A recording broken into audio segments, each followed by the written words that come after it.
Magandang araw po sa inyong lahat. Maxi George Embiid bumida ngayon laban sa Boston Celtics. Bali ito pong 76ers ay sinasabi po sa balita na nanalo nga po nitong Game 7 laban sa Boston Celtics at naging ika-14 na koponan na nanalo sa isang serye matapos mapag-iwanan ng 3-1 at umabante sa Eastern Conference Semifinals sa unang pagkakataon mula pa noong 2023.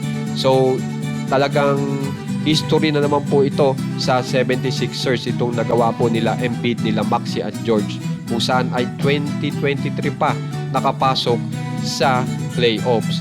At ang maganda pa nga po dito ay talagang naipakita po nila Maxi kung gaano po kahusay ang kanilang team ngayon.